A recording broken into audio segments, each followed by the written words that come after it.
Hey, ladies and gentlemen, welcome back to another podcast. I'm your host, Kia Orion. You could be anywhere in the world, but you are here with me, and I appreciate that. This is the podcast Creative Contact, where we break down everything from gems that I've found going on in my life, trying to take over the world on my music journey, as well as answering your Q&A music questions, as well as music reviews. But recently we have done a shift in the podcast in terms of the vibe.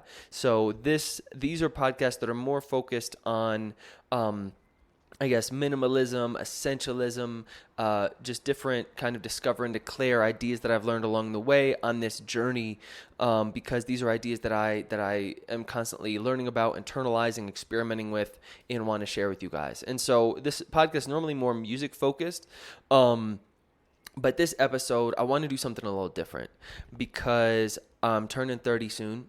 And so I thought it would be cool to normally every time I go around the sun for another loop, I like to kind of do like a reflection on that year, things I've learned, different things I've kind of picked up on, just reflections on the year. But this one, since it's a big age, since this is the big 3-0, I wanted to do it a little different. So I tried to make a list of the 20. I thought it'd be fun to do, like, since I'm like in my 20, you feel me, like 20 by 30, but I'm not sure if I quite got there. So we'll see.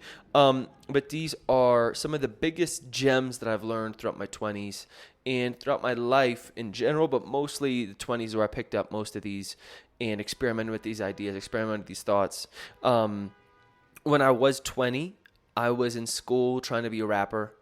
And now that I'm almost 30, I'm out of school and still trying to be a rapper, but it's all good. This is not one of those stories of, I think this is a lot more probably fun and meaningful from people like Will Smith once they've already like made it and they've been like, yeah, I made it, but now let me tell you about the gems that I got on the other side of it. Unfortunately, I'm still in the midst of it, of the hustle, trying to figure it out, chasing the dream. And so maybe I'll do one of those videos someday when we make it and say, hey, I made it. And trust me, it's not everything that it's cracked up to be. But until I get there, it still feels like it's everything it's cracked up to be. So I'm going to keep chasing it and doing the damn thing. But in the meantime, these are different kind of gems that I've learned along the journey of trying to make it that I think you guys might dig.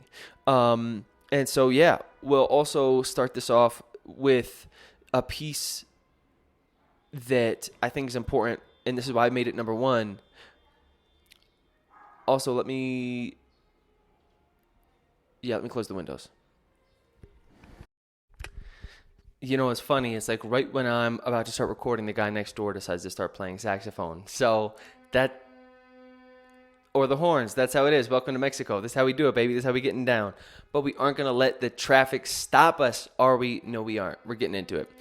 So the first piece that I think is important is that this is also maybe me hedging for future Kia, because I want you all to know that this is from my experience, this is my perspective, these are my beliefs, and some of these will be controversial. I understand some of these as well are pretty powerful, and these might ruffle a few feathers. So if you're easily offended, this may not be the episode for you.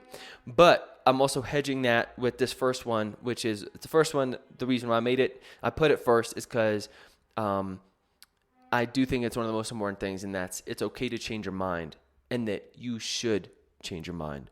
I wrote a couple notes that I also want to share with you guys. The first one was, when was the last time you questioned what you believe and why? And are those beliefs serving you? I think this is really interesting when it comes to political arguments, religious arguments. Are these things that you believe because this is how you were brought up and this is what your family did and this is what you've always done? Are these still serving you? Or is this something, I'd ask the person who believes in a higher power, have you found proof of that? Yes or no? And in your life, has that belief helped you? And those who maybe don't believe in a higher power, why is that? And maybe at some point, is there something incredibly that, magical that has seemingly happened to you, and maybe why don't you believe in a higher power? And I think these are just interesting things to revisit. I feel like we often like to stake our claim and say, this is what I believe, this is what it is forever, rather than saying, why do I believe this thing? and seeing if that is still serving you or not. Number 2, there's a fine line between sacrifice and missing out on life. This one was really big for me when I was in my mid-20s. I remember I was still chasing this music dream, obviously, and I was sacrificing everything. I'm the king of delayed gratification. That was my thing. I'm part robot. And so there was a point in my mid-20s when I didn't have sex for like 3 years. Wasn't really like hooking up with anybody. I wasn't, there were no romantic thing. I was like, because it was like, I go to work, I come home, I eat dinner, I make beats, I go to bed, I wake up, I work out, go to work, it was just that for pretty much 2, 3, 4 years. And it got to a point where I said, okay, Kia, this is all well and good because we're making a lot of progress, but what happens when we someday reach that goal that we want to with the music, and you look back and life has passed you by? And I also think at the same time, a lot of us don't make sometimes those sacrifices we need to in order to reach those goals. We do take it almost like day by day rather than thinking about our future selves and future pacing, which I do think is important, which is why I say it's a fine line. But now I'm trying to, I guess, have my cake and eat it too. We're pursuing the dream. That's why I travel. So I'm out here and realizing that there's a lot of life that a lot of experiences that you can have that are beautiful along the journey to the destination, because that journey really is the whole point. So finding that balance between sacrificing for your future self and also enjoying the moment in the day for your present self. All right, number 3, this one's big. The brain you create reflects the life you lead. This one is huge. I wrote down a couple notes here.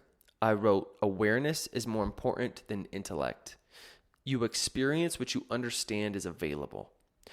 And this one is huge for me because we start out and we think that we are shooting to reach level 100 until you reach level 100, and then you get there and you realize there's a whole bunch of other people that are reaching for level 200, but you didn't even realize 200 was a level because you couldn't see it from level 1.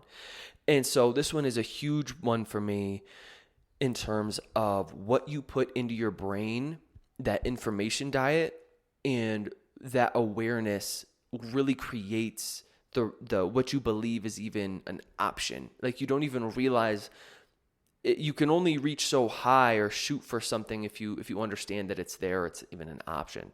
And this also comes down to things like the news, which I don't watch anymore.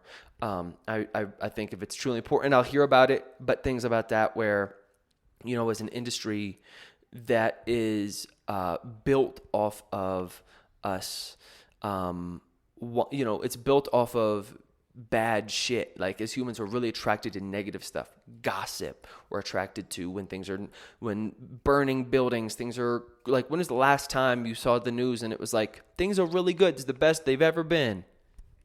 I'll wait. Right? It's always terrible, negative shit. And so especially if you put that in your brain, or if that's how you start your day, then you're going to start to believe that those things are sometimes a bigger reality than they actually are, in terms of thinking, just awareness in general, I think is a big part of what leads to a lot of xenophobia, racism. What keeps people small, playing small just in general, is this almost lack of awareness, lack of exposure. So that one for me is a really big one. The brain you create reflects the life you lead. So fill your brain with dope shit. Keeping it moving. This actually ties in exactly to that last one. Don't throw away an entire person because you don't agree with them. This one has been really big for me, especially having some more chances to travel now and really making the choice to travel more. Is I do believe that people are inherently good. And this also comes down to you never know what other people are going through. But I think especially in the States, it's so politically charged. We're so quick to write people off because of maybe their political belief or their religious belief or whatever. And it's really interesting. When I was in Asia, being outside the States, when I was in Asia, I realized how rampant racism is in Asia. Asians against other Asians. Might be a Thai person racist against Chinese people, or Chinese against Thai people, but whomever. And even though that might not be what I believe, that we could still have a relationship. I didn't have to write that entire person off. And you realize that things like racism exist everywhere in the world, whether it's, Mexicans against other Mexicans, or Latinos, countries and other Latino countries, Asians and other Asians, or whatever it is. Racism is there. Religion is a really heavy one, even though, there might be some really intense things, certain topics that I completely believe are contradictory to what I believe. 99.9% of people, we're just doing the best we can, and we're just trying to figure it out. And so for me, I'm just a lot more, I guess, open these days to people who believe differently than me, and also understanding that just because it's what I believe, it doesn't mean that it's the right thing, that there isn't necessarily a universal truth, because that other person might believe as strongly in their belief as I do in mine, even though they're opposing. There isn't necessarily a right or wrong. And so just like to let people, not trying to change people's beliefs, let them do their thing, and to slice off the rest. That sounds a little dramatic, but to keep the piece of them that's good, and to navigate life with being more open-minded to what other people believe, because realizing that my experience isn't entirely my own. Okay, that's a dope one. This comes in, this is a short one, but important one. Ask for help. It doesn't make you weak. I think the strongest people, the people I look up to the most, are the ones who admit that they know the least. If that makes any sense. It's this quiet confidence to admit you don't know stuff, to constantly ask questions, that it's a lot more impressive to listen than it is to mansplain. That it's mostly those guys. It's often the guys that know the most, or pretend to know the most. They're the most confident in their beliefs, and are the most about like espousing their beliefs as concrete. This is what it is. That I find are often, to me, they feel the most insecure, or the most like, it's like, oh, you really don't get it. You know what I mean? Like it's the ones that I look up to that really, I guess, are truly the most confident, who have the heart to say, I know a lot about this little niche that I'm passionate about, but like, please, they're always open to being schooled and open-minded to everyone else. It's like anytime you go into, for me, whenever I go into a dojo or a martial arts gym, it's always the most badass dude is like the most quiet guy that doesn't feel like he has to fight anybody, because he knows who he is. He's comfortable with who he is. Okay. Keeping it moving. Relationships take time. Be intentional with your energy. As much as I am into automation and optimization and that sort of thing, and just in life in general, and minimalism and essentialism, friendships and relationships don't work that way. You have to water them. You have to put time into them.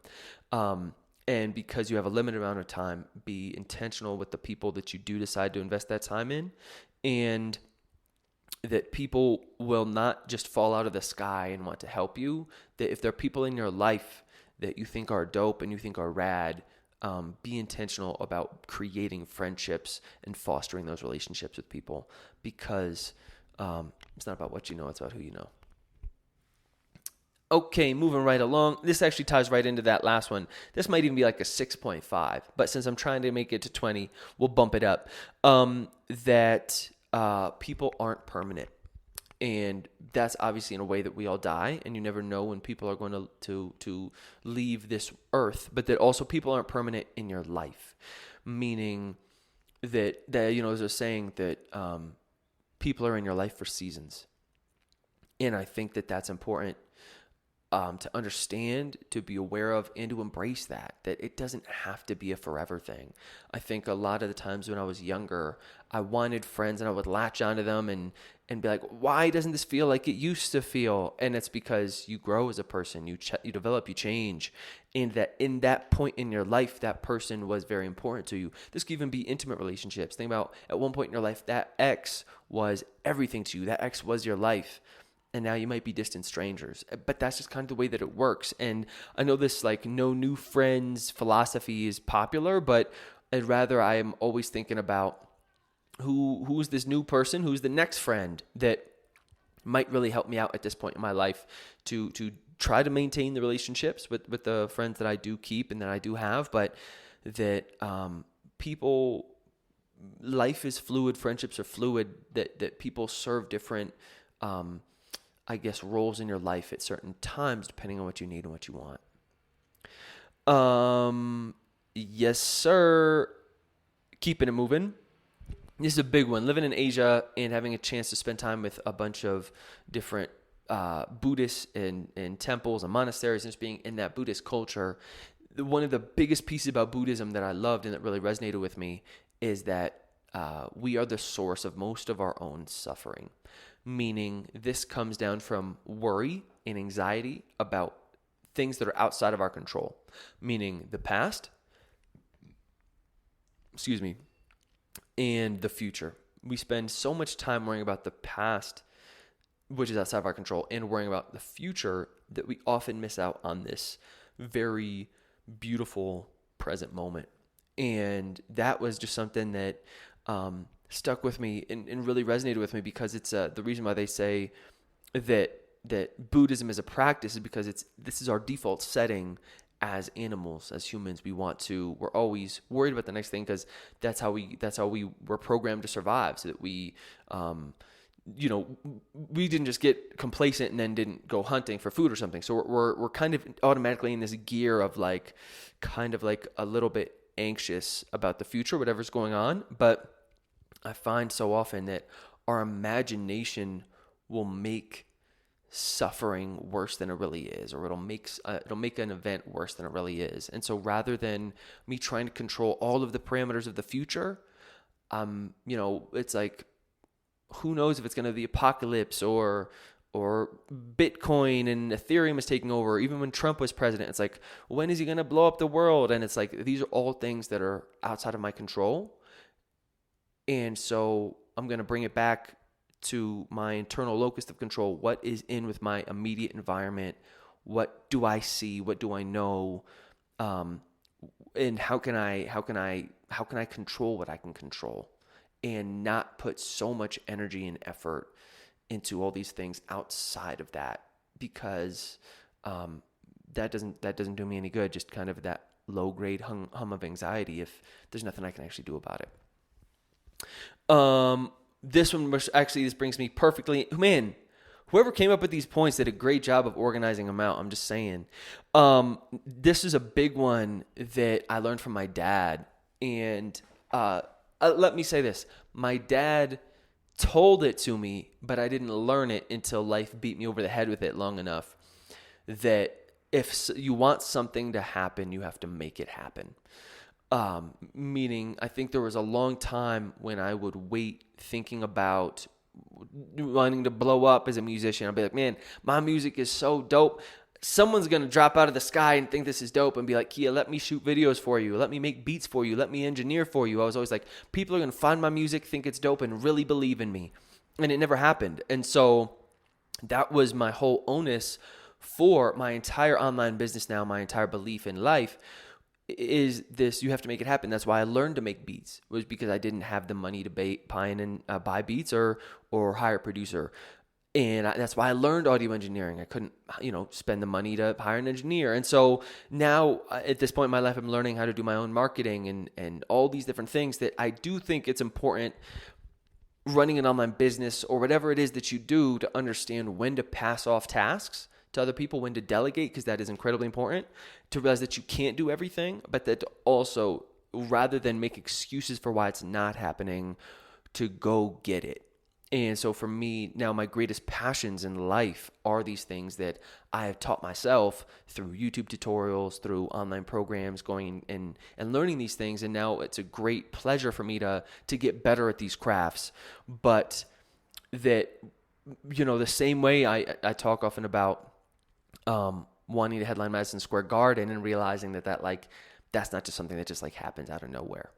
And this also ties into an important point about, again, the one before it, about you control what you can control, is the same way that I believe in, if it's in your power to make it happen, to make it happen, but also that you can control your output in terms of your work, in terms of what you do, but you can't control how people are going to react or respond to it. So I talk about this a lot recently. It's just been on my mind recently about process, embracing process, and the ideas about how, rather than trying to chase fans and followers and stats and like things along those lines, is to make it more about how can you control the output of making it more like a song a week, or the videos that you make, or the content you create, and putting the onus more on what's inside your actual control, in terms of if you want to make something happen, making it happen, rather than like trying to win a Grammy and that's like everything, because that is completely out of your control. And that's unfortunate, because that may or may not happen, rather than just bring it back onto yourself and having something that's a more tangible thing that you can chip away at. And then hopefully the people at the Grammys think you're dope and they give you one along the way, but that's almost irrelevant. Keeping it moving. And speaking of which, I guess, when it comes to things about control, this is a big one for me, and that's keep it simple. That everything in our life that we do is often to escape discomfort. And so really, for me, keeping it simple was really being able to dial in what are the things that make me the most unhappy, what makes me the most uncomfortable, not in like a push your comfort zone, but like what's just like shitty to do in the day-to-day. And a couple ideas around this are that there's always a choice, and that thinking, really drilling down what are the big pieces that cause you discomfort. If it's like, is it loneliness? Is it not having autonomy over your time? Like these really deep things, and thinking about why we often like to fill this kind of void with Netflix and food and maybe, unhealthy partners and booze and drug, whatever it is. Like why, or what are we trying to escape from, and how can we like really tap into that discomfort and then find ways to alleviate it? So for me, this has been in the 9 to 5. I didn't like having a boss. I didn't like not having autonomy of my own time. So I said, how can I just live on $1,000 a month? And that was when I moved to Thailand recently. What caused me the most discomfort was the thought about having a child by accident. And so I said, how can I alleviate that discomfort? I'm not sure what the future holds, but I got a vasectomy, so that way I know that I don't have to worry about that anymore. Like that was that sense of like worry I talked about earlier, like that was within my control. I can do that. I can alleviate the discomfort that comes with like that fear of having an accident. Think about those biggest fears, and then how can I slowly and strategically remove those from my life? So keeping that in mind. This one, and you know what? Just to top that one off too, is to like, how do you like to spend your time? Doing something that you love, and then like find a way to do that more. But I'll tie that in later with a different point. This one's quick. Number 11. Nobody cares. In a good way. Nobody really cares. We're all so focused on ourselves that nobody is really that preoccupied with like whatever it is that you're doing. I remember when I was in high school, there was a talent show. There was like an end of the year performance, but I created a song with my buddy, shout out Cosmo, Rad Fly Fisherman, and we'd made these rap songs, and I was like, I'm gonna do it. I was crushing on this girl, Deja. Shout out Deja one time. And I was like, man, I'm going to kill it with these rap songs. And she's going to be like, wow, this guy can rap so good. I gotta like him. Terrible approach, but it's what I thought at the time. I was 16, cut me a little slack. And anyways, show up at the performance, me and my boy Cosmo, hop up. I got the first verse, forget my lyrics.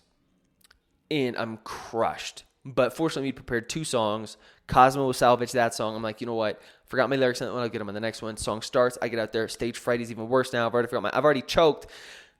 Choke again. I'm like, damn it, bro. Now Deja's never going to like me. And then my rap career slowly faded into the universe. No, I'm just kidding. And then I was like, I was so worried about what everybody else thought about me forgetting my lyrics. And then by the time we went away for like a week or something, we're going to break. I forget how the time. It wasn't a lot of time. And I came back and I was like, so what did you think of the performance? And we were like, what? Like, what do you talk? Oh, yeah, the talent show is cool. You forgot, like, people they don't even realize, like, we get so worried about, like, if I change my hair, or if I do this, or I launch this and I fail, and it's like it keeps us in this little box rather than realizing that we're all caught up in our own mind. Same, I talk about this all the time with music, that like the engineers are gonna be like, wow, your mix is terrible, but like 99% of people won't. So just like drop the thing, do the best that you can do, keep it pushing. Nobody cares in a good way. Brings me to my next point.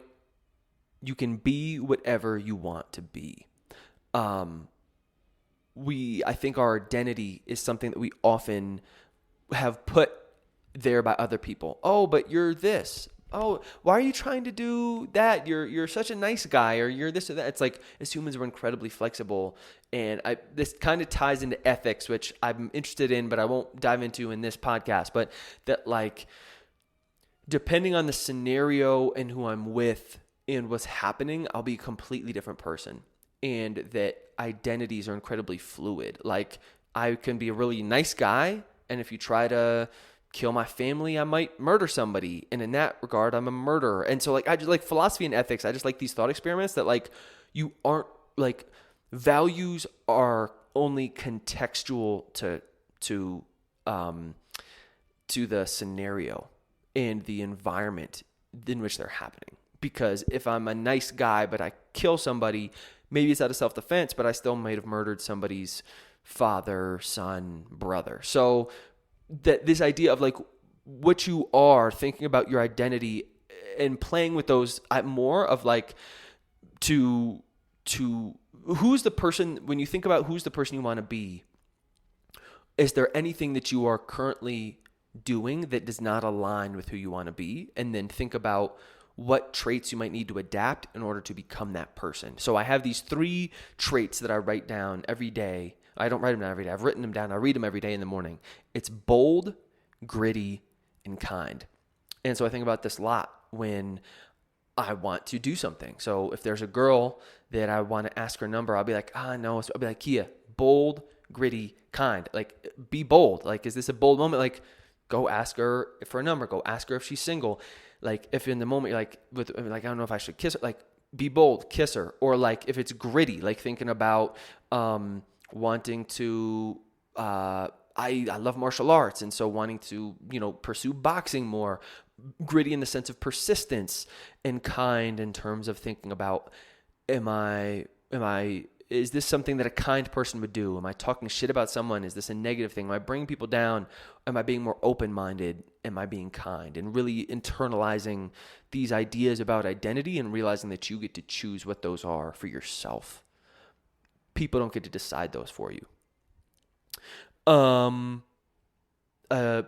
one that kind of comes down to this is when I was talking about, future pacing, thinking about your future self, the person that you want to become, that you want to develop into, grow into, is that you have to give things time. We want so often, I think, in a culture and a society of like Uber Eats and Netflix on demand, and everything is now, Amazon next day delivery, Amazon 2-hour delivery, 4-hour delivery, whatever, that, like, time, we've lost the kind of, like, beauty of, like, just long-term growth. And, like, it's okay to be shitty at stuff that, like, we feel like we're afraid to experiment with something because we're going to be terrible. And instead, like, right now I'm learning boxing. I've been boxing for like 8 years, but kind of off and on, and I'm still pretty trash, but I'm so passionate about it that I know it's just a matter of time to get better. And so it makes it easier to be trash, and also to give yourself that room to be whack at it. To, like, even in my music, like, my engineering is so far from where I want it to be, but to be like, I know that I'll get there in time, but, like, that's the one piece of the process you can't skip.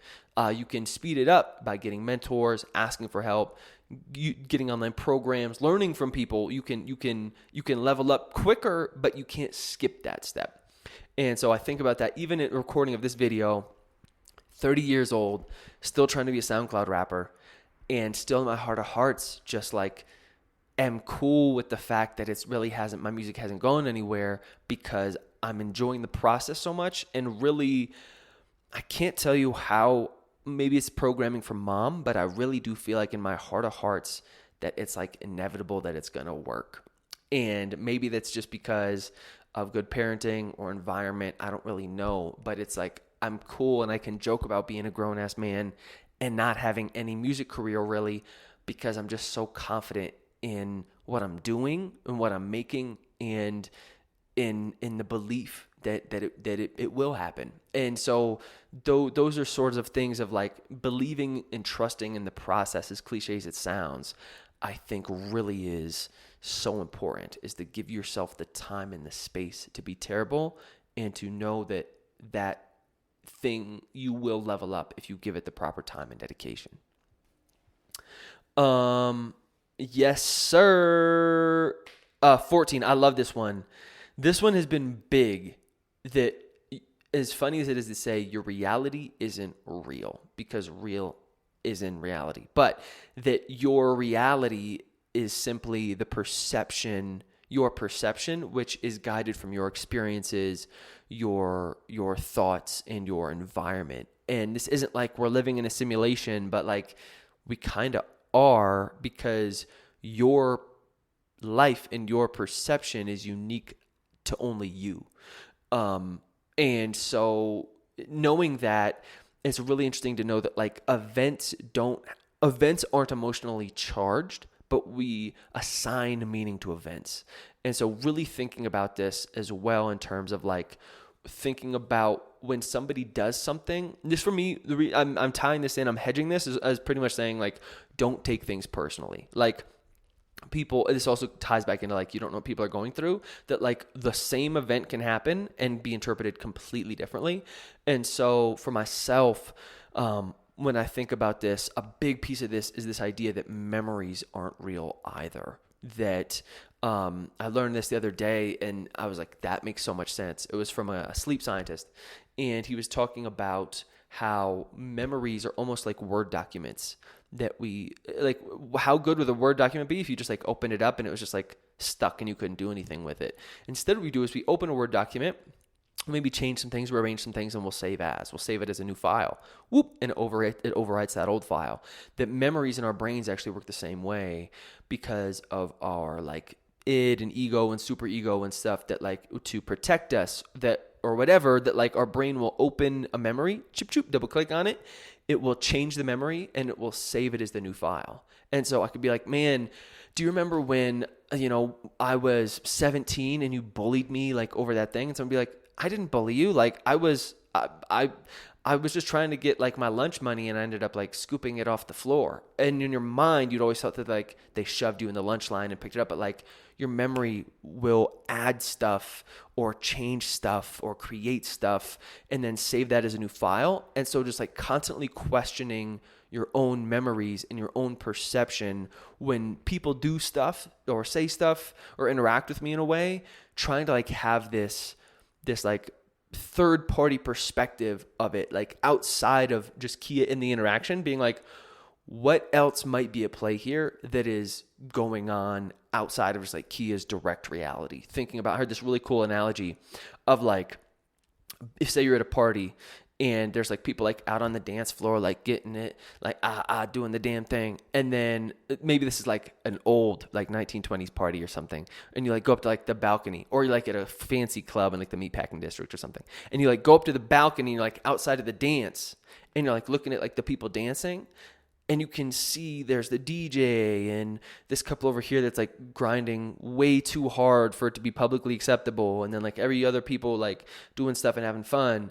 And like having that perspective for me from meditation, I've been meditating recently, has really helped me just get into that practice of like, something will trigger me. I'll have an emotional reaction and then try to like almost like jellyfish out of my body in the scenario, and almost like try to visualize myself in that scenario from like a third party perspective. And it helps me just realize like whatever I'm feeling, and this ties into actually another piece later on, but like what I'm feeling is real, yes, but like actually not, because it's I'm having like a physical biological response to an event, but like that doesn't mean that it's factually accurate.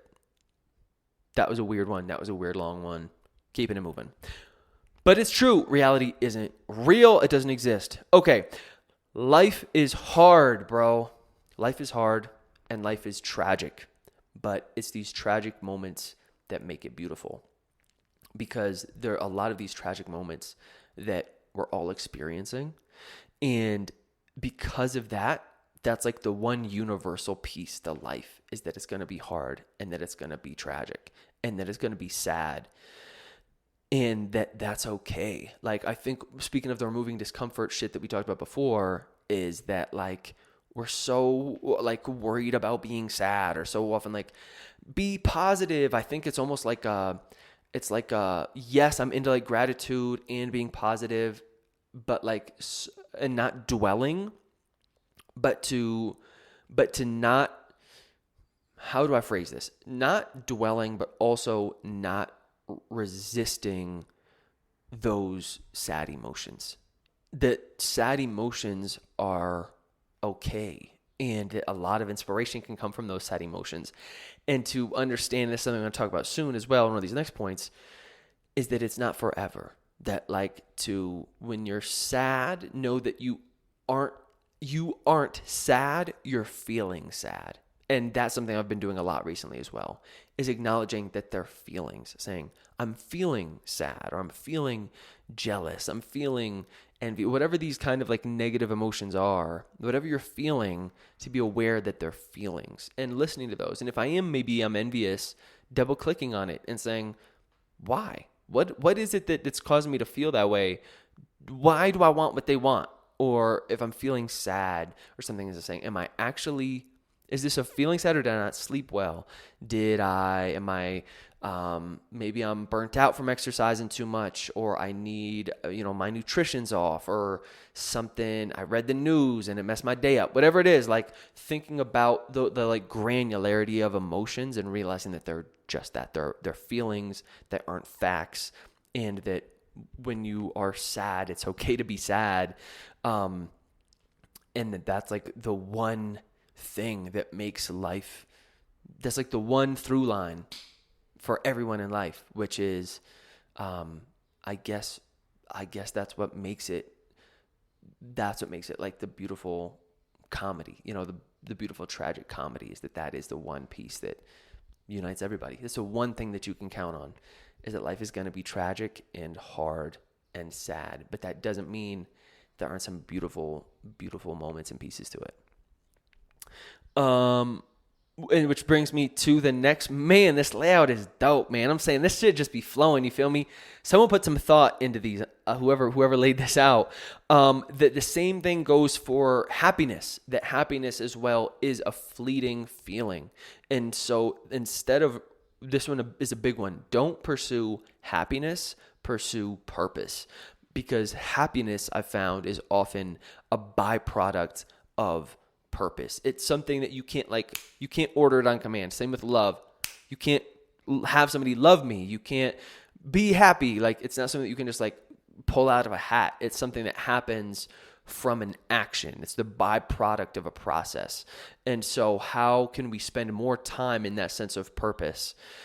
And then hopefully the byproduct comes from that. How can you spend more time with someone that you care deeply about and really work on that relationship, and hope that then love becomes, it's a byproduct, it fosters from that. That these are things that I think are really important for me, rather than this idea of happiness, and instead of chasing the purpose. And this will come down to another one of the final points down the line, but really being more purpose driven and less like happiness. Like, happiness is something you can get, but it's a quick hit and then you're gone. Okay, and then the next one is so this is, I guess, 17, and this would be, talking shit is rarely helpful. Period. I just think this was a really interesting one. Like, I think about it, I'm like, being negative and complaining and talking shit is almost like our default. It's like the easiest thing to resort into, is to just complaining. And sorry for snapping so much on audio. I know that's probably not helpful, but trying to be more aware of my complaining And what purpose is that serving? Is anybody like, is that really that helpful to be talking shit about anyone? And to pretend instead, I like this idea Gary Vee was talking about, like to pretend like I'm being filmed. And what I really want people to know that's what I really want to say something like that people are like, so that's what you think? Rather than just being like, if it's not nice, don't say it at all type thing. Like complaining as well. For what? Like that's probably best kept to yourself. I mean, you want to talk about important issues, but what service is complaining really getting you? Okay. Oh, this one actually ties in. This was like a 17.5. Be happy for other people. I think so. Speaking of the complaining, so often we see other people's successes. We have reasons to bring them down or make excuses for why that works rather than just being like, they're doing it. That's dope. So on some growth mindset shit, there's plenty to go around. My success does not directly relate to yours. I think this is so interesting in music. So often as artists, we get upset about other people's success. And I'm like, fans can listen to more than one person. Like, that's okay. My success is not stealing from anybody else's success. It's just this idea of like, we feel like there's a limited amount of spots no matter what it is you're doing. There's plenty to go around for everyone.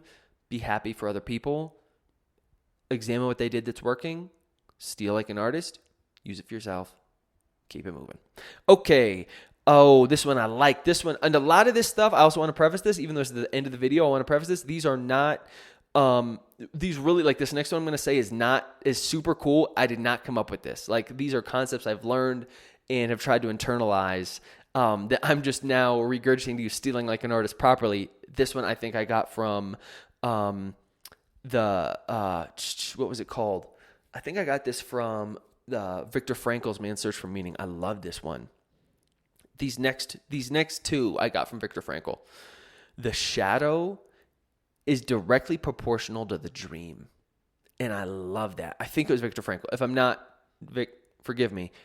The shadow is directly proportional to the dream. And I love that. Meaning if you play small, the shadow's small. The risk is small. The dark energy there's not going to be a lot of friction because you aren't reaching for that much. If you're shooting high, if you're really going for it, that's a big shadow. Lots of people there going to be trying to drag you down because they see you shooting for it, and you're going to be changing.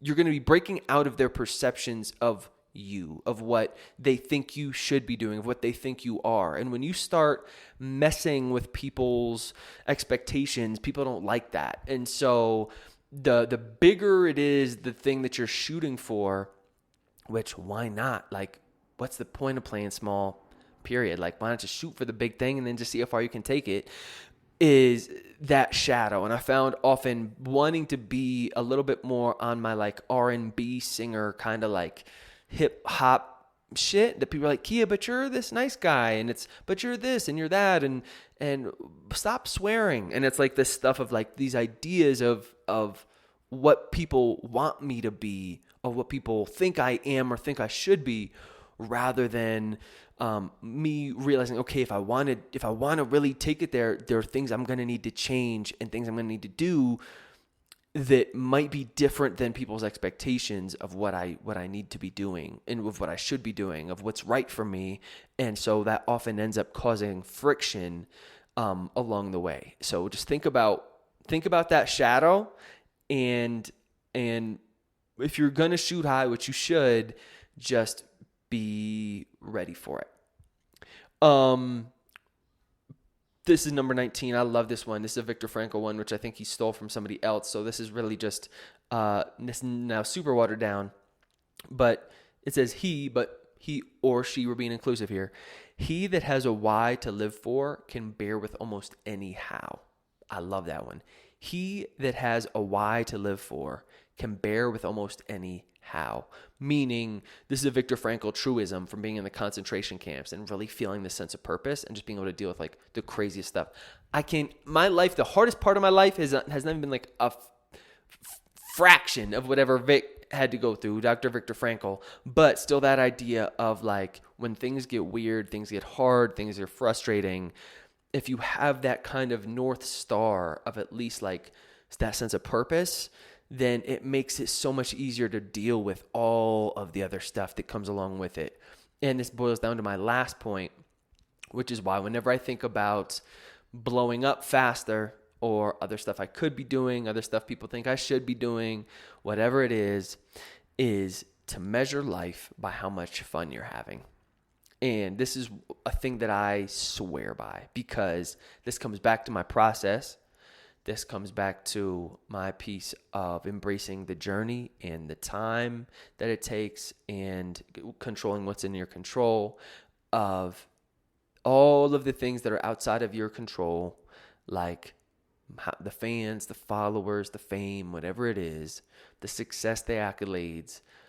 If you aren't having fun along the journey, then what's the fucking point? And I think that for me just resonates so much, thinking about tactics and strategies and these things like TikTok and these other things that, like, yes, I could double down on those and probably get to where I'm trying to get a lot faster, but instead just really dialing in on my day-to-day and saying, what can I do to enjoy today that helps me reach the goal?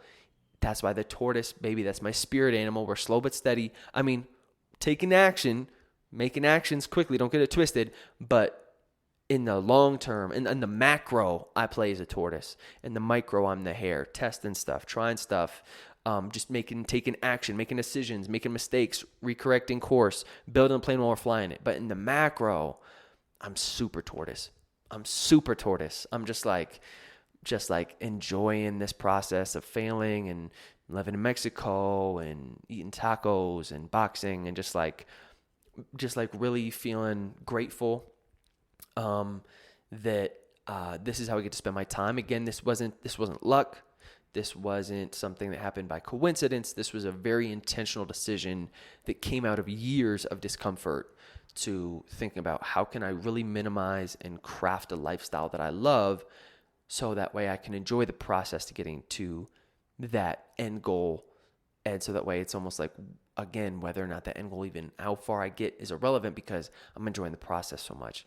And a lot of these things, again, practices is not like every day is perfect. A lot of days are rough. A lot of days I'm not getting where I want to be. But the majority of my time I'm spending creating, doing what I love, perfecting my craft. And to me, that is really the most important thing, is just learning to have fun and enjoying the day. Like, I like boxing. I like making music. I like audio engineering. I like eating, going on long walks and thinking about life, reading and sleeping. So spending my time doing those things. So future Kia, if you've changed, if you've pivoted from these, hopefully you have, because you've grown and developed since then. But in these 30 years have been about learning. I've spent these 30 years really, I think, creating myself, and locking into things that are important. And I'm excited for the next 30, to see what we're able to do with it. I feel like we can do some damage, dude, and damage in a good way, but feel like we're going to be able to like really, shake shit up. And I'm excited for it to start putting some of these skills that have taken me years to learn and develop to use. And, it's not a race. It would have been nice to, be Drake and get popping 25 mil by 25, but that wasn't my journey. So just embracing this one that we're on, in this life, in this dimension, and taking it day by day. So those are close to 20, maybe a little bit more. Maybe got some bonuses in there, 20 things that I learned by 30. And I'm excited for the next revolution around the sun. Thanks so much for tuning in. If you even made it this far, you are a real one. Appreciate you rocking with the boy. Check you on the next one. Peace.